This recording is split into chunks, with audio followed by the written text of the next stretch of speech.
Coucou! On y va. La capsule, c'est le cours en miracle enlève tout le fun et le plaisir dans nos vies. Il y a une critique faite couramment à propos du cours, c'est que le cours en miracle enlève tout le plaisir et le fun de nos vies. Kenneth a été accusé lui-même, en fait, de ça. Il a été accusé d'enlever Jésus, d'enlever Dieu de la vie des gens. Là, il y a une phrase que j'ai pas bien été capable de traduire, là. Ça se fait en bonne compagnie. Les gens accusent le cours de toutes ces choses, peu importe. Bon. Ça revient toujours à comment on définit le fun et le plaisir. Pour l'ego, le plaisir est relié à l'accomplissement de nos besoins spécifiques. Le fun, c'est lorsque nos demandes spécifiques sont comblées.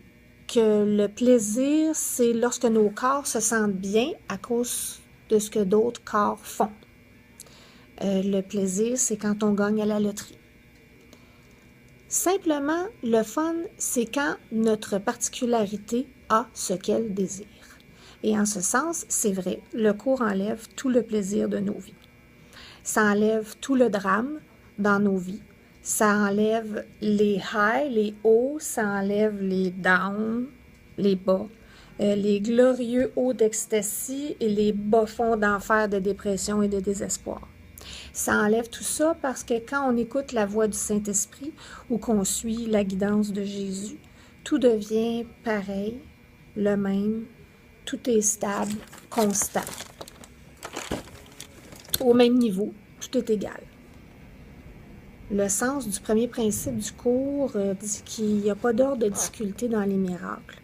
C'est ce qui veut dire que tous les problèmes sont perçus de la même façon et tous ont la même solution. Le problème, c'est que la partie décisionnelle de notre esprit choisit l'ego au lieu du Saint-Esprit pour son enseignant. Et la solution, c'est simplement de corriger le problème, de choisir le bon enseignant. Et de ce simple chiffre de l'esprit, un autre monde nous est révélé. Le monde de désespoir, d'angoisse, de particularité, de haut, de bas, de différence, les bons, les mauvais. Un monde de plaisir quand notre corps obtient ce qu'il veut, autant que le corps physique que le corps psychologique, bien sûr. Et la souffrance quand ces corps n'obtiennent pas ce qu'ils veulent. Tout ce monde de l'ego est changé dans l'instant saint, quand Jésus devient notre enseignant, puis qui nous aide à reconnaître, comme il est dit au début du texte, à la fin du premier chapitre, tout plaisir réel vient de faire la volonté de Dieu. Il ne peut y avoir aucun plaisir dans ce monde d'illusion. Il ne peut y avoir aucun plaisir dans ce monde de corps parce que ce monde n'existe pas. Donc, comment peut-il y avoir du plaisir quand le seul plaisir vient de faire et de reconnaître... Comment peut-il y avoir du plaisir? Le seul plaisir vient du fait de reconnaître qu'il n'y a pas de monde de corps. Page 103. Comment peux-tu trouver la joie dans un lieu sans joie, sauf en te rendant compte que tu n'es pas là? Ça, c'est la vraie joie. Ça, c'est le vrai plaisir. Puis cette joie-là ne change pas. Ce plaisir-là ne change pas parce que c'est constant. Et dans l'esprit juste et être dans l'esprit juste peut être un état constant parce qu'on peut constamment le choisir. C'est ça la clé. On doit constamment le choisir. Mais on ne le choisit pas parce qu'on croit encore dans notre perverse insanité qu'on peut avoir du fun ici. On pense qu'on peut être heureux ici. On croit qu'on peut avoir du plaisir ici. Donc oui, dans ce sens, le cours enlève le fun de notre vie. Mais Jésus nous aide à réaliser qu'au fond, il n'y a pas de fun ici.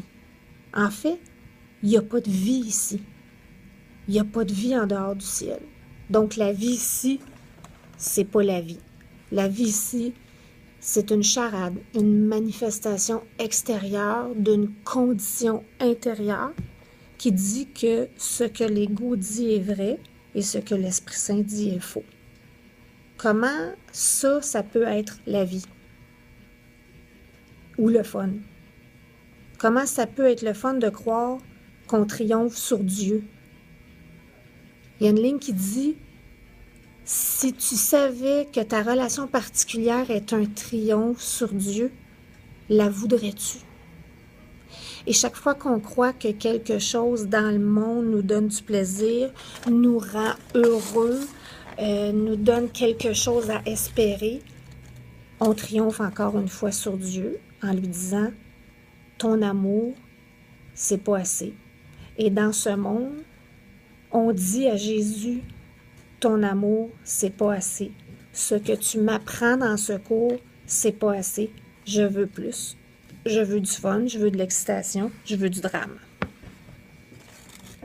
Et en effet, ce monde est un gros drame qui dit qu'on a volé le pouvoir sur le ciel, qu'on a usurpé la place de Dieu sur le trône créateur, le trône de la création, qu'on l'a détruit, qu'on a crucifié son Fils. C'est du gros drame, ça. En comparaison d'être avec Jésus dans l'instant saint, qui veut dire être dans le monde, c'est vu comme plate et ennuyant pour l'ego. Qu'est-ce qu'il y a de fun quand tout est pareil? Qu'est-ce qu'il y a de fun quand... Qu'est-ce qu'il y a de fun à jamais se mettre en colère? Même de jamais s'ennuyer, de jamais faire de jugement, de jamais satisfaire ses besoins spécifiques. C'est pas le fun, c'est plate et ennuyant. Et c'est comme ça que l'ego le voit, quand on s'identifie avec lui, quand on s'identifie à ce système de pensée distordu de séparation qui nous mène à la distorsion de la particularité. Puis avec cette identification-là, oui, on croit que le cours nous enlève le plaisir et qu'il nous demande de sacrifier ce qu'on veut. Oui, sacrifier ce qu'on veut. Il y a un merveilleux passage qui parle du pont vers le monde réel. Alors tu penseras, étonné et ravi, que pour tout cela, tu as renoncé à rien. Page 371. Comme le dit le livre d'exercice, le monde ne contient rien que tu veuilles. Il n'y a pas d'espoir pour le plaisir ici ou pour le fun ici. Encore, la seule joie vient de faire la volonté de Dieu. Donc, la capsule, ça c'est la partie 1. Imagine-toi, il y a une partie 2. Ça va être bon, hein? Bye bye!